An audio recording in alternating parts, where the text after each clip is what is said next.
What do you say when people say you are trying to capitalize on your Aunt Cassetta's music?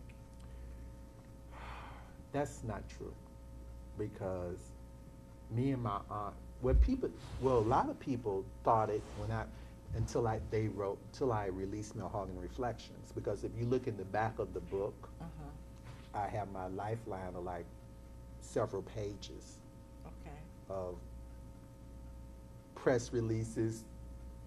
I had my own TV show, Crusade. This is when, because I was living. Right.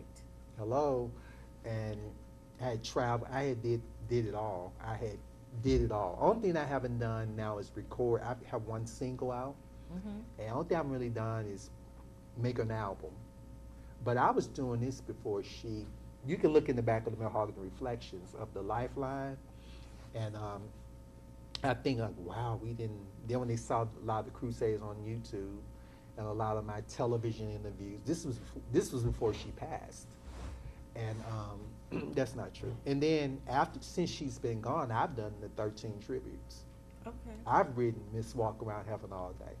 The generation today know of her through who? Through you. Me.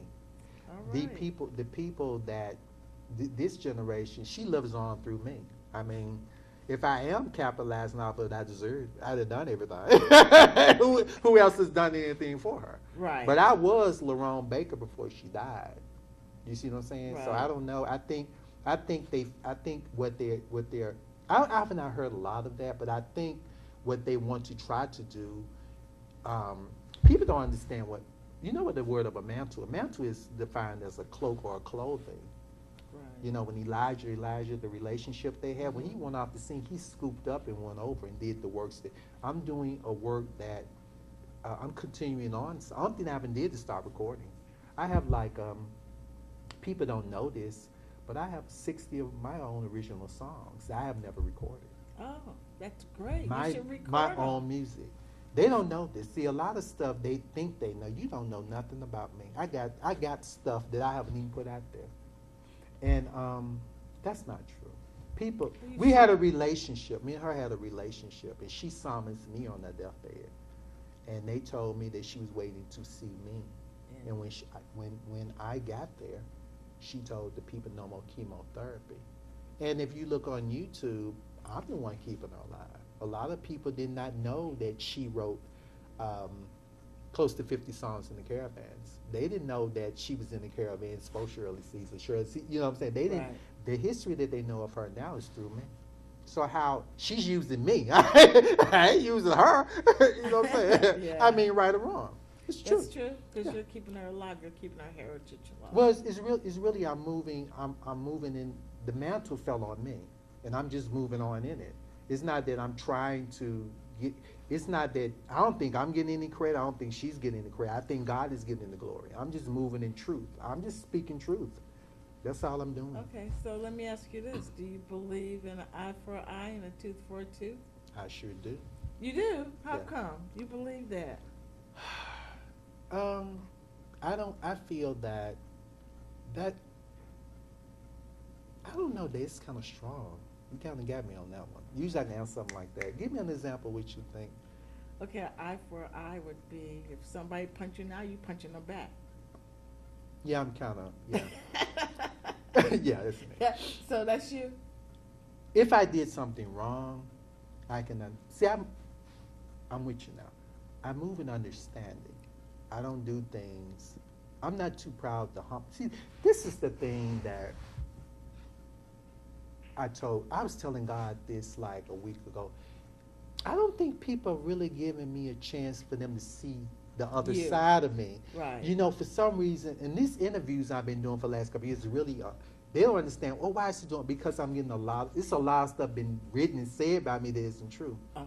These interviews are allowing me to get the truth for out. them to know who I really am. Right. A lot of people really have not given me a chance for me to show them how big my heart really is. All they know is, oh, he don't get along with Shirley Caesar, and oh, you telling people I'm a bitch.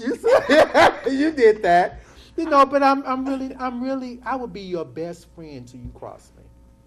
But people don't know that. Right. I got friends that would tell you that know me, but people won't let me love them. Okay. You know, the love I have, the things I've done for my aunt. Yes. I've had friends say, if you would have put as much in yourself as you did for her, boy, you'd be ruling the industry by now. Yeah.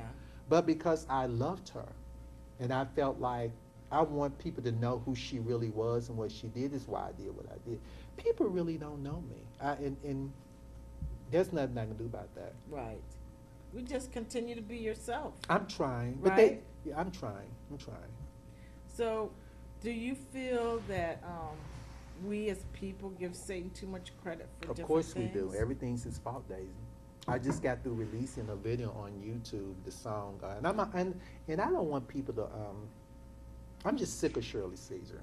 I'm just sick of her because the manipulation, the games, and I don't think we need what we sing. I don't even think we really listen to what we sing. The song "Satan, I'm gonna tear your kingdom down." Mhm. How you gonna tear somebody's kingdom down? Right. Satan is a spirit. Right. And we always blame him. If I go and your person steal that $20, it ain't say that's me doing that.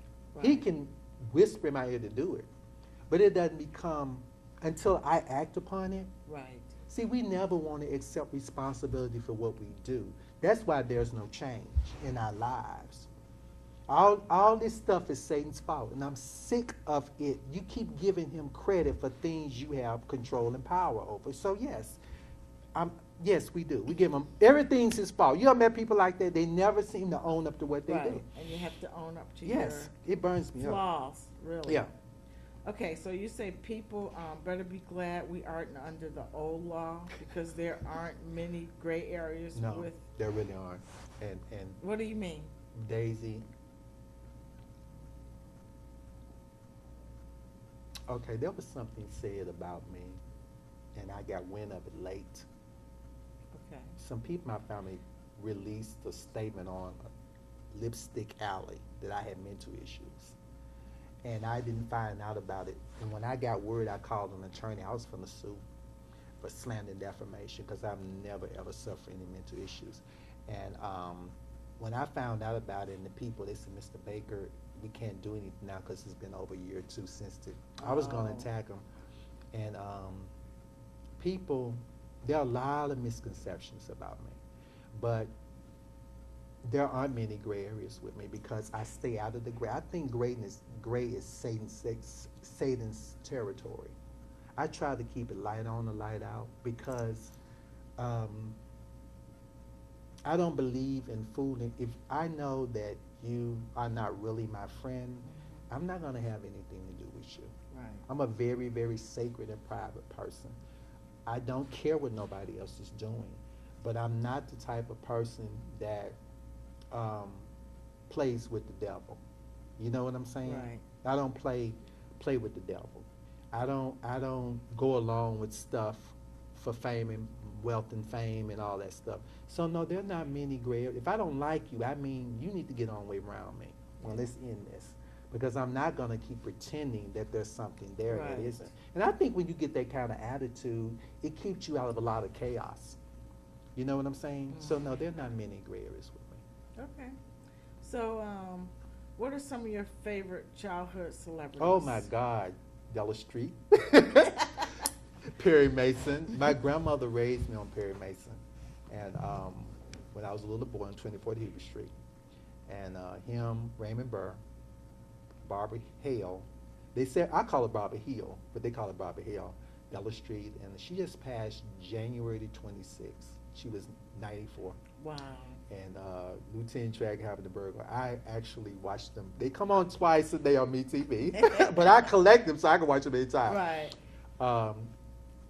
And Gail Fisher, Peggy Fair from Mannix. Okay.